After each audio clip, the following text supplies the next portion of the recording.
process is what we ended up drawing, not really an answer to the question, and I'll get to that at the end. We started with this down here, which is a happy student who's centered in, where a classroom is student-centered, driven by questions. We've got pillars to support the student. We've got a thumbs up for having fun and being affirmed, I guess, for students.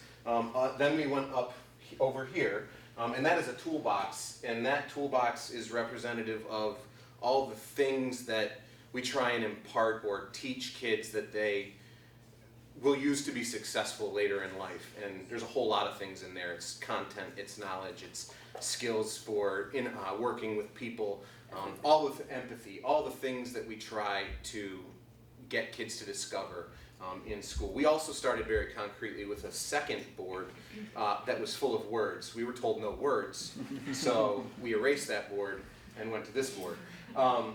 We then started doing this one over here, which is representative of diversity. We've got people of different colors. We've got armless stick figures. We've got boys. We've got boys. We've got girls. We've got them collaborating and working together.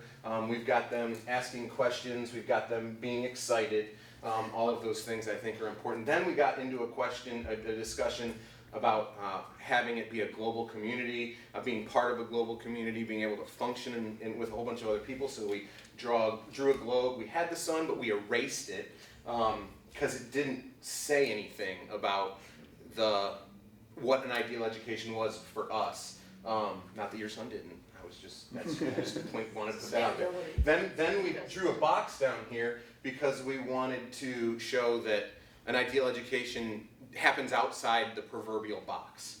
So we drew that away from it. Then we decided none of this matters for an ideal education, which is our great big red line, because education is the ideal education is in the eye of each individual learner. And so what's important about the question is being asked of us, and we're the wrong people to ask, I guess is that point.